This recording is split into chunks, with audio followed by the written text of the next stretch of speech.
What are the consequences of frequently falling down slopes? An ordinary person might get a concussion, but the good-hearted Flanders unexpectedly found an old package containing a large sum of money. To honor his upright grandfather, Flanders decided to donate the fortune to an orphanage. The administrator was jaw-dropped with astonishment. In all his years of work, he had never encountered such a generous donor. Flanders repeatedly emphasized that he wasn't doing good deeds for honor and praise, so he wanted to make an anonymous donation. Miss Bobby suggested that if he donated the money in his grandfather's name, then no one would know. What was his name? Ned Flanders.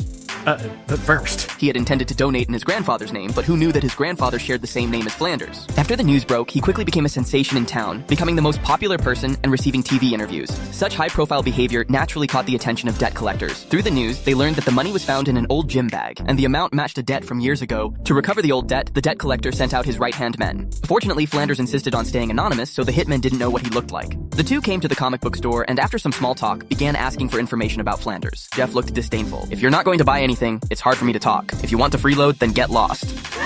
I like a good joke, but my partner, she's not quite as jovial. Now where's this Flanders chap?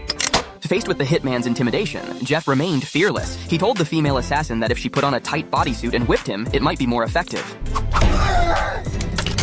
Watching his beloved collectibles being destroyed was like watching his lover being beaten for Jeff. He told the hitmen he didn't know where Flanders lived, but could find him at church. After obtaining the key information, the two thugs turned and left. Jeff quickly pulled out his phone, saying he had paid protection money for so many years, but still got his place trashed. "What kind of gang are you guys?"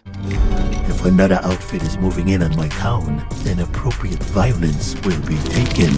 After the generous donation, Flanders earned many people's respect. Even Lisa and Bart praised him endlessly. Seeing Homer burning with jealousy, Flanders suddenly remembered his Bible was still at church and found an excuse to leave.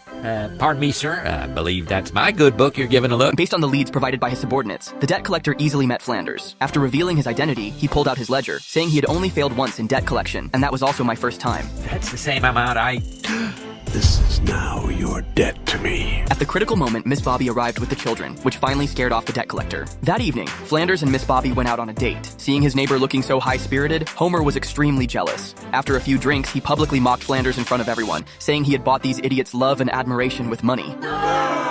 The crowd was furious and casually threw Homer into the drunk skating rink to cool off. When Marge returned home, she was furious because her husband had been so embarrassing today. Homer looked aggrieved. "I've fallen down too, but every time all I get is a concussion while he gets a fortune." Wow, I can't believe I'm married to the most selfish man in the world.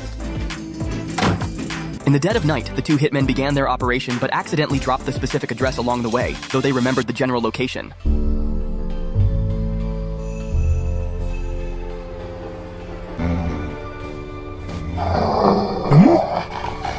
Homer's karma finally caught up with him for hogging so many of his neighbor's things. As soon as he stepped outside, he was electrocuted because the two hitmen had mistaken him for someone else. Nighty-night, Mr. Flanders.